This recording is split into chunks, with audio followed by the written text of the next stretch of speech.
Olá, como estão? Espero que bem. Hoje vou falar aqui um pouco sobre a verdade em filosofia clínica. Mas antes disso quero dar alguns recados. O primeiro deles é convidar vocês a participarem dos cursos de extensão e pós-graduação de estoicismo no cotidiano e filosofia para terapias contemporâneas, que estão vinculados ao Instituto Zêndico e às faculdades que ele tem parceria. São 2 cursos inéditos no Brasil, os 2 eu que estou fazendo por EAD, então toda semana tem vídeos novos no portal, vídeos e material didático, o estoicismo, que tem até a ver com esse livro aqui, que eu vou pegar aqui atrás, o pessoal do podcast não vai ver, né? Que é esse aqui está em espanhol, né? A versão espanhola, mas também novidade, hoje já está disponível na Amazon a versão em português para impressão e e-book, Estoicismo Desconstruindo Mitos, uma crítica ao estoicismo da moda, nesse livro aqui, e conteúdo desse livro obviamente vai estar nesse curso, né? Já estou pela 11ª, 12ª aula desse curso de EAD sobre estoicismo, e também tem o curso de filosofia para terapias contemporâneas que começou essa semana. A primeira aula deve estar na plataforma hoje ou no máximo amanhã, né? E aí uma oportunidade para pessoas de várias terapias, de várias linhas metodológicas, reativar, voltar às origens, né, das terapias, muitas delas, e rever conceitos filosóficos que podem ajudar a que a pessoa tenha mais plasticidade, digamos assim, terapêutica no seu ser terapeuta para compreender o fenômeno humano. Então convido vocês a participarem ou então terem mais informação. O link desses 2 cursos está aqui na descrição desse vídeo e de todos os vídeos que eu faço.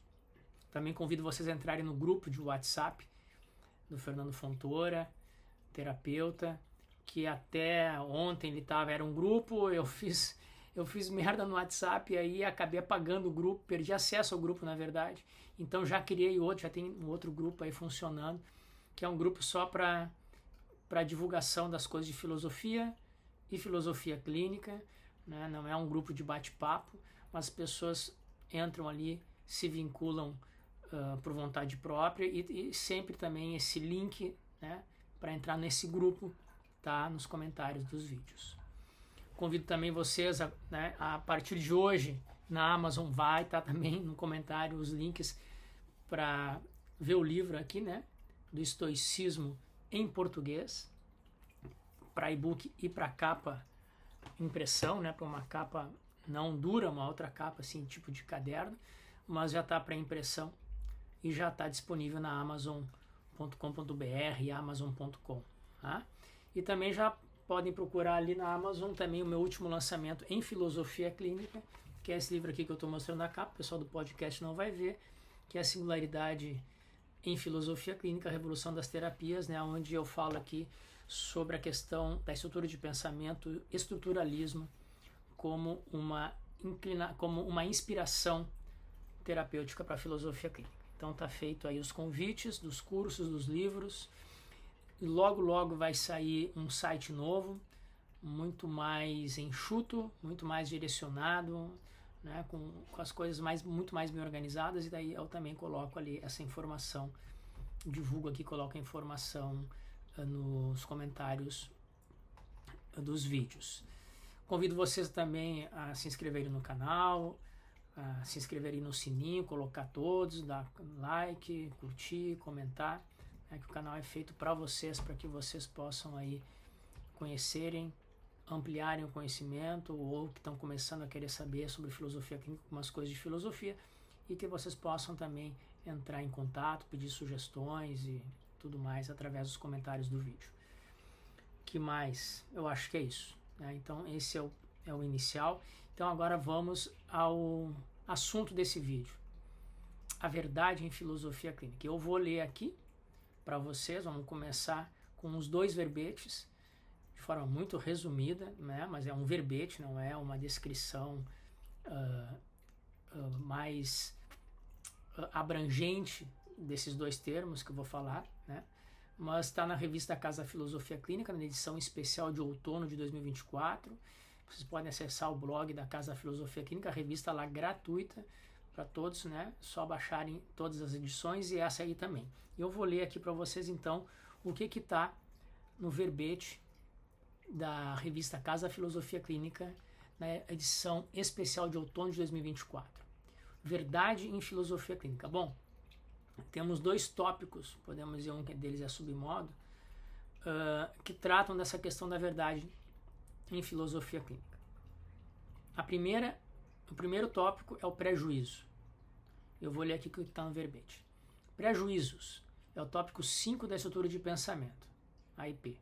Refere-se às verdades subjetivas que habitam os pensamentos da pessoa e que antecipam a sua experiência. Isso é assim para ela, antes mesmo de saber mais a respeito ou de vivenciar. São afirmações, tais como: quem lê mais escreve melhor, a vida é uma viagem onde entramos no meio do caminho e etc. Então aqui, os prejuízos são uma forma de verdade subjetiva, aquilo que habita a pessoa e que para ela é assim. E é tão assim para ela que muitas vezes antecipa a experiência. Por causa desses pré-juízos, a pessoa já vai para a experiência com uma certa atitude mental ou com um certo comportamento. É uma verdade subjetiva para ela.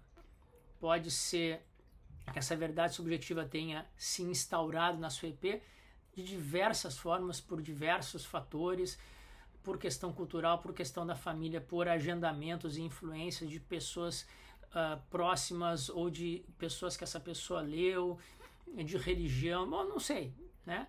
A gente vai formando pela própria experiência de tanto acontecer isso, pronto. Assim, as coisas são assim, a partir de agora eu vou pensar que as coisas são assim. Já que aconteceu tanto assim, desde que eu comecei a namorar, as mulheres me traíram, tá? Então, olha só, a mulher não dá para confiar. Pronto, criei um prejuízo. Uma afirmação. Na verdade, subjetiva. Para mim é assim. E quando eu vou encontrar uma outra mulher, num outro encontro, não interessa a idade que eu tenha, eu já vou com esse prejuízo, né, tentando meio que me proteger. Alguns prejuízos protegem a gente de algumas interseções e relações e experiências, e outros nos abrem, né? Outros podem ser que por causa, não, sempre tudo que é novidade vale a pena conferir. Pronto, é um prejuízo que a pessoa vai se movimentar em direção a isso. Tanto um quanto o outro, aquele que nos protege quanto aquele que nos abre, podem nos levar a caminhos e a becos sem saída e a sofrimentos por causa disso. Então não quer dizer que um prejuízo seja bom ou mal, isso depende de como a pessoa, de outros fatores da sua vida, de outros tópicos, de outros submodos, e como a pessoa utiliza, né, digamos assim, as questões dos seus prejuízos. Então tá aí, prejuízo, uma verdade subjetiva. Essa é uma das perspectivas que a filosofia clínica trata da verdade, né? E o outro tópico também é um submodo, são os princípios de verdade. Aí tem até verdade no nome, né? Eu vou ler aqui para vocês. Princípios de verdade. É o tópico 26, a estrutura de pensamento da IP, e o submodo 32 da tabela. Lembrando que submodo é um comportamento. Seja um comportamento, uma ação mental, um comportamento, uma ação do comportamento mesmo, né? Visível aí para outras pessoas. Comportamento mental é aquilo que a pessoa utiliza e que outros podem não saber que ela está tendo essa ação mental, só se ela falar. Um comportamento, digamos, aí no mundo é aquilo que ela publiciza, aquilo que ela faz com que os outros enxerguem esse comportamento. Submodo também, então, tem esse duplo registro aí, né? Como uma ação mental ou como uma ação no mundo, né? Corporal, digamos assim, do comportamento. Então, princípios de verdade é o tópico 26 e o submodo 32 da tabela. São as verdades compartilhadas por um grupo ou sociedade. 2 já é grupo em filosofia clínica, né? Um casal já é um grupo.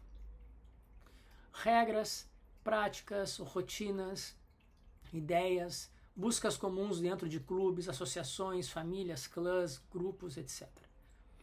Como submodo, refere-se ao movimento existencial de associar-se ou procurar pessoas ou grupos que partilhem as mesmas verdades subjetivas, os prejuízos. Sejam de que tópico for, emoções, como o mundo parece, prejuízos, axiologias. Então, o princípio de verdade é é a associação, digamos assim, das minhas verdades subjetivas com outras pessoas, grupos, coisas que partilham e confirmam essa verdade subjetiva. Então, o amor é a salvação do mundo. Eu faço um grupo, eu entro num grupo de pessoas que pensam como eu, que publicizam o amor, que divulgam o amor, né? A clubes, associações, a família, né? Acaba sendo ali, algumas verdades subjetivas fazem parte daquela família, daquele grupo. Pessoas que procuram colecionadores de selo, sabe? Pode ser prejuízos, pode ser valores, pode ser como o mundo parece, quando as pessoas se juntam aí em partidos políticos, né? Tem uma visão de mundo, uma visão do ser humano, em algumas filosofias, religiões, partidos políticos. Então, o princípio de verdade é quando as pessoas partilham da mesma verdade subjetiva, independente de que tópico seja, que acha de si mesmo. Pessoas que querem se cuidar, que querem melhorar sua autoestima, se juntam para fazer esporte, para meditar, porque querem melhorar, né, a sua imagem consigo mesmo. Sei lá, qualquer coisa. Então eu tenho uma verdade subjetiva e me junto a pessoas. E princípios de verdade, como diz aqui no verbete, né, acabam também podendo ser regras, práticas e rotinas que se estabelece a partir de duas pessoas. Por exemplo, um casal de amigos pode ser, que já estão tão integrados um com o outro que às vezes não precisam nem falar, só olhar, né? Ou estão acostumados a toda sexta-feira fazer happy hour naquele bar, naquele lugar, vão fazer coisas juntos, já tem as práticas, rotinas, algumas regras, mesmo não faladas, implícitas, já fazem parte dessa relação, né? Então imagina que daqui a pouco entra um terceiro no grupo. Isso acontece muito com alguns adolescentes e jovens, né? Minha melhor amiga entrou uma terceira aí, e aí já bagunçou tudo, né? Porque aí já questiona, traz uma coisa nova, já quer fazer diferente, pronto, já tem um choque interno no grupo de duas amigas, melhores amigas, agora tem uma terceira melhor amiga, né? E aí isso já desestrutura essa relação. Então, ou pessoas de partidos políticos ou de famílias que têm aí os prejuízos da família, o princípio de verdade, todo mundo na família é advogado, daqui a pouco lá vem um cara e quer fazer teatro, tá louco, pirou, como assim? Nossa família desde o tataravô é advogado, tem que manter essa tradição, e aí vem um cara lá e não quer cuidar da empresa, da firma, lá sei o que, de advogados, e quer fazer teatro, né? Então, os princípios de verdade dão essa também noção interessante, que a gente vê muito na sociedade e nos grupos. Quando eu falo grupo, imagina em qualquer tipo de grupo, desde família, coisas de lazer, a negócios, de que tem uma pessoa que tem um prejuízo seu, é um prejuízo, na verdade, subjetiva, que vai contra os princípios de verdade daquele grupo, né? É a tal da disputa, da tensão entre o indivíduo e o grupo, entre o singular, né, e o coletivo. Então isso acontece muito, né? Tem de pessoas que têm prejuízos que são completamente diferentes da sociedade em que vive, do grupo que se uniu no começo, os prejuízos eram iguais, daqui a pouco ela foi mudando, ou o grupo foi mudando, foram defendendo e trazendo para dentro do grupo outros valores, outras verdades subjetivas, outra perspectiva de mundo, e aí a pessoa se sente mal ali e tem que negociar como é que faz, sai do grupo, não sai, né? Então essas são as duas verdades que a filosofia clínica considera, né? Na sua terapia, né? na sua nomenclatura e nos seus verbetes. Fernando, e a verdade absoluta? Isso é coisa da filosofia, né? Acadêmica, da filosofia especulativa, né? O verdadeiro conhecimento, o verdadeira ética, a verdadeira virtude, né? Bom, aí é uma questão filosófica que não entra dentro da perspectiva da filosofia clínica para o partilhante. Pode ser que do partilhante, sim, ele procure isso, Eu procuro a verdade absoluta sobre todas as coisas, sobre a ética, sobre a política, eu quero a pureza da virtude. Né? Pode ser que a pessoa traga isso, mas isso é a sua verdade. Nós não julgamos e nem trazemos qualquer perspectiva universal de verdade para dentro da terapia. Porque isso seria a filosofia clínica, ela se ater ou ela defender uma certa linha axiológica, né, de valor. E é exatamente isso que a filosofia clínica não faz. Ela defende o singular. E esse singular que venha com o seu sistema de valores e verdades subjetivas. E a partir disso vamos saber se seus prejuízos, seus princípios de verdade fazem parte da questão terapêutica, o seu sofrimento ou não. Porque o importante é isso, né? Que a pessoa pode sofrer pelo tópico 5, pelos prejuízos. Tem prejuízos que levam, como eu falei, pessoas a um certo sofrimento. E como isso é tão natural dela pensar assim, ela não percebe. Na filosofia que nós vamos perceber que esse conjunto chamado sofrimento tem alguns elementos. E um deles pode ser exatamente os prejuízos, a sua verdade subjetiva. Vou dar um exemplo. Por exemplo, o Guga Kirten, né? O Gustavo Kirten, jogador de tênis, né? Foi número 1 do mundo aí. Acabou a carreira cedo. E acabou com a carreira com um problema aqui, né, no quadril e uma lesão que até hoje não tem cura. Outro grande jogador, depois dele também, o inglês, não vou lembrar o nome dele agora, que foi também número 1, estava despontando, teve a mesma lesão, né, o Jim Murray, né, o Murray, hoje é técnico do Djokovic, inclusive. O Murray também teve a mesma lesão, com todo o dinheiro, com toda a tecnologia, com todo o melhor avanço possível da medicina, não conseguiu curar essa questão do quadril, que o Guga também teve que abandonar. Vamos lá, quem conhece o Guga de perto, assim, né, um pouco mais de perto, a vida do Guga, o seu ambiente mais próximo, sabe que ele era um cara que era muito esforçado. Tudo aconteceu com muito esforço, com muita persistência. Ele era um cara talentoso, de que se ele fizesse um pouco, ele conseguia muito desse pouco que ele fazia, como Pete Sampras e outros grandes jogadores como Federer. Não quer dizer que eles faziam um pouco, né? Eles faziam muito, mas essas pessoas com pouco que faziam tinham muitos resultados porque tinham muito talento, digamos assim, mecânico, do tênis, dos golpes e tudo mais, né? O Guga não era esse cara. O Guga era um cara que tinha muito esforço. Ele tinha que estar sempre fazendo o máximo, muito perto do máximo, para conseguir bons resultados. E ele tinha um prejuízo, que inclusive estava algumas vezes na camiseta dele, né? Estava em inglês: no pain, no gain, né? Sem dor não tem ganho. Esse era um lema, é um prejuízo, né? Então ele treinava e o limite do treino era esse prejuízo que ele tinha na cabeça dele. Não, tá, Guga, já chegou, vamos embora, já acabou o treino. Não, no pain, no gain, não tá doendo, então dá para aguentar mais um pouco, vamos lá. E ele exagerava por causa, entre aspas, né, deste prejuízo. Então o prejuízo dele fez com que ele chegasse onde chegou e também tivesse uma carreira curta. Estou simplificando, tem muita coisa envolvida, né? Mas esse é um prejuízo, por exemplo, esse é um tópico que poderia estar dentro da questão se o Guga fosse para terapia, né, minha carreira foi curta quando eu estava bem, né, tecnicamente, porque teve um prejuízo que levou ele ao extremo. E como isso é bom, foi também o prejuízo que levou ele a ser quem ele foi, não se coloque em dúvida de que isso é bom. E aí que é o perigo, né? Tem prejuízos que a gente não coloca em dúvida, são verdades subjetivas às quais a gente não abre mão.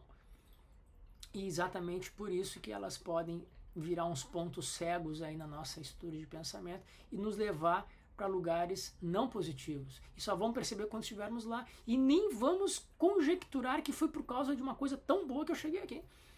Né? Porque esse prejuízo é bom, faz com que eu esteja no top de treinamento, de técnica, mas por causa dele também não conseguia parar antes. Né? Tem que ir até o fim, não posso parar nunca, não, vamos lá, até doer. Né? Então tem prejuízos que, ao mesmo tempo, dependendo da perspectiva que olhamos, certas verdades subjetivas que são boas e que essa mesma verdade subjetiva, em algum momento, vira o fio e nos leva para um caminho que não era o que esperávamos, que não era o que queríamos. Né? assim também com os princípios de verdade, assim também quando a gente entra em comunhão, né, com um grupo. Isso aqui vai ser legal, isso vai ser bom, porque eu adoro as coisas em grupo, porque em grupo é melhor, no prejuízo. Trabalhar e pensar em grupo é melhor do que sozinho, é isso aí. Daqui a pouco a pessoa acaba, por causa desse pensamento, e mais algumas coisas sempre, né, mas estou simplificando para falar só desses dois tópicos, a pessoa acaba comprando coisas do grupo que não são suas e acaba, por causa de entrar no grupo, por causa desse prejuízo, esse princípio de verdade, né, de querer estar ali, acaba entrando em problemas, né, e não consegue nem pensar que esse movimento de ir a grupos é que pode ser que muitas vezes esteja levando ela para alguns movimentos existenciais, resultados existenciais não tão bons, né. Então, essas são as duas verdades que a filosofia clínica trabalha, né? Com a verdade subjetiva, seja ela qual for, e com essa verdade subjetiva compartilhada, duas pessoas já é um grupo, né? Que a partir daí as pessoas se juntam, se unem, né? Podem fazer aí a interseção, a relação entre paixões dominantes, né? Vamos tocar violão junto, vamos lá, não sei o que, né? Gosto de música, vamos fazer as coisas, e aí, né, esse grupo pode aumentar, pode diminuir, mas acabam gerando também práticas, rotinas, regras implícitas ou explícitas que estruturam esse grupo, né, esse princípio de verdade que muitas vezes quem vem ali fazer diferente ou questionar o que já está estabelecido acaba sendo um problema no início, desestrutura até que se reestruture outra vez, né? Então, princípios de verdade e prejuízos pode ter uma relação conflituosa, né, entre a verdade subjetiva e a verdade que o grupo aceita como tem que ser, como está estruturado. Bom, esse é o vídeo de hoje. Verdades subjetivas, a verdade em filosofia clínica, se trabalha então com esses dois tópicos. E se você tem mais perguntas, mais questões sobre algum tópico, algum submodo, alguma relação comportamental que a gente vê por aí, como a filosofia clínica poderia ver isso de várias formas, é só perguntar nos comentários, só comentar ali, que a partir disso eu também trago mais vídeos. Muito bem, muito obrigado e até o próximo vídeo.